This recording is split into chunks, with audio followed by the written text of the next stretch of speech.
पुणे वैद्यकीय सेवा व प्रशिक्षण संस्था प्रतिष्ठानच्या माध्यमातून आपल्या कोंढवा भागामध्ये 1000 बेडचं अद्ययावत हॉस्पिटलचं काम सुरू आहे आणि पुण्याच्या वैद्यकीय क्षेत्रामध्ये एक चांगल्या प्रकारची अधिकची सेवा या निमित्तानं या हॉस्पिटलच्या निर्मितीनं पुण्यामध्ये उभी राहतीये। ही एक अत्यंत चांगली आणि आनंदाची बाब आहे आणि हा प्रकल्प उभा राहत असताना सेवाभावी संस्थेच्या माध्यमातून या प्रकल्पाचं काम सुरू आहे आणि याच्या निर्मितीसाठी वेगवेगळ्या क्षेत्रातून मदत मिळतीये।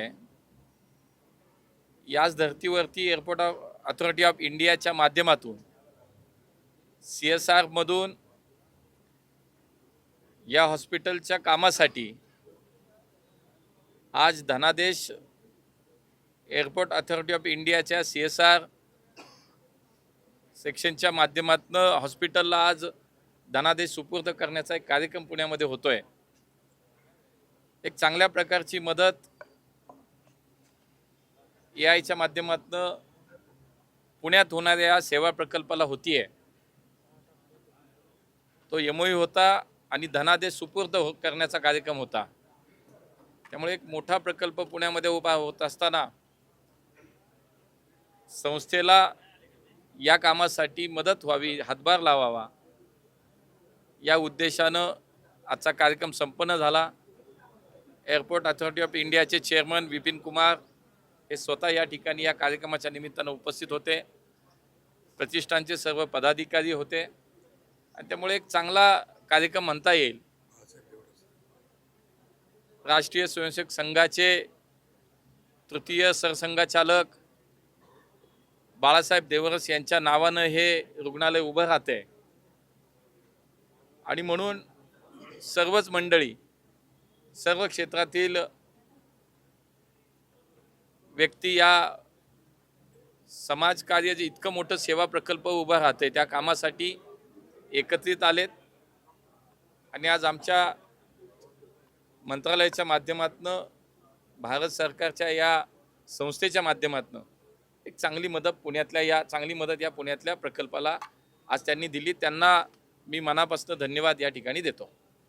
आम्हाला सगळं खरं पण सध्या पुण्यातच नाही, सगळ्या देशभरात गॅस सिलेंडरचा तुटवडा जाणवतो। व्यावसायिक सिलेंडर काय भारत सरकारने 100% याची काळजी केली आहे, याच्याबद्दलची चिंता करते आहे। देशभरामध्ये व्यावसायिक क्षेत्राला जो काही गॅस दिला जातो तो थांबवलाय, तो कमी केलाय आणि घरगुती गॅस म्हणून जे काही आवश्यकता आहे ती कुठेही कमी पडणार नाही याची काळजी भारत सरकार घेतंय। त्यामुळे मला असं वाटतं चिंता करण्याचं कारण नाही।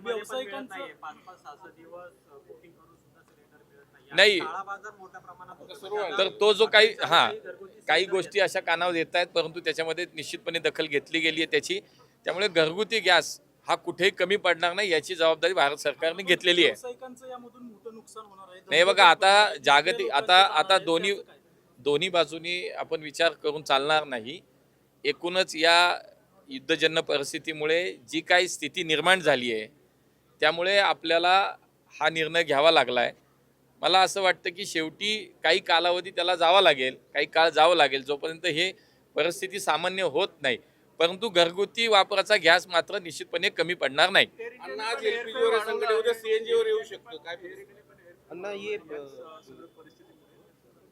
हे थोडी माहिती घेतली पाहिजे त्याची, कारण अशी कुठे जर तक्रार आली असेल, अशी कुठे स्थिती निर्माण झाली असेल तर निश्चितपणे त्याच्यावरती आम्ही त्याची खबरदारी घेऊ। अन्ना एक चीज अन्ना जो मिडिल ईस्ट में जो टेंशन चल रहा है उसकी वजह से जो डिफरेंट एयरलाइंस जो फ्लाइट्स चला रहे हैं उनका फेयर बहुत हाई है, 90,000 रुपीज, 1 लाख रुपया। नहीं, वही उसकी जानकारी मिनिस्ट्री की ओर से ली जा रही है और हमारे मिनिस्ट्री में उसके लिए भी एक हमारा अलग सा एक सेक्शन उस पर काम कर रहा है। मुझे लगता है कि थोड़ा सा जो गलत हो रहा है उसको सुधारेंगे. अण्णा, basically काँग्रेसने क्या एक पाएगा? पोस्टरमध्ये हे केलंय, मी मोदीजी कुठे आहेत, पंतप्रधान कुठे आहे, एवढ्या मोठ्या सगळ्या परिस्थितीमध्ये आपण फेल गेलेलो होतो आंतरराष्ट्रीय स्तरावर, आंतरराष्ट्रीय धोरणांमध्ये कुठली भूमिका घेता येत नाही, आपण अमेरिकेचे गुलाम बनलो, इथपर्यंत टीका होत्या सगळ्या. मला असं वाटतं की काँग्रेस काय बोलती याच्यापेक्षा देशातली जनता काय बोलती हे खूप महत्त्वाचं आहे. त्यामुळं देशातला प्रत्येक भारतीय नागरिक समाधानी आहे. त्याला त्याच्या देशाचं नेतृत्व करणाऱ्या व्यक्तीवरती, प्रधानमंत्र्यावरती विश्वास आहे. त्यामुळे सर्वसामान्य जनता ही निश्चितपणे समाधानी आहे आणि त्यांना माहिती आहे की आपण सुरक्षित आहोत, देश सुरक्षित आहे. देशामध्ये कुठेही बघा तुम्ही, जगामध्ये इतर देशात त्याची या युद्धांमुळे जी काही परिस्थिती निर्माण झाली तशी आपल्या देशात दिसत नाही. आपण अत्यंत व्यवस्थित आहोत, सुरक्षित आहोत. त्यामुळे या देशाच्या प्रधानमंत्र्यावरती प्रत्येक भारतीयाचा विश्वास आहे. काँग्रेस काय बोलते याच्याकडे मला असं वाटतं फार विचार करण्याची आवश्यकता नाही. अनेक ठिकाणी हत्या केली जाते, गोमांस विक्री केली जाते. मुंबईच्या मानपूर भागामध्ये गोमांस विक्री केल्याचा प्रकार घडलेला आहे. काय याच्याबद्दल काय बोलतो? हे मला ती माहिती घेतली पाहिजे आणि जर असं कुठं प्रकार होत असेल तो 100% चुकीचा आहे. राज्य सरकार हे संवेदनशील आहे आणि देवेंद्रजींच्या नेतृत्वातलं सरकार निश्चितपणे असं कुठं झालं असेल त्याच्यावर कडक कारवाई केल्याशिवाय राहणार नाही. काउंटर काही गोरक्षक मारहाण करतात, तो व्हिडिओ व्हायरल झाला, तुम्ही पाहिला असेल. हा प्रकार समर्थनीय आहे का? थोडी सत्यता तपासून बोललं पाहिजे त्याच्यावरती. मी तो पाहिलेला नाही, मी पाहिलेला नाही, अटक झाली आहे ना. मी पाहिलेला नाही. एकदा ते पाहून मग मी त्याच्यावरती बोलीन. तुमची car, electric panel, data server आगीपासून सुरक्षित आहे का? नाही? मग आजच बसवा F protect temperature activated fire suppression device.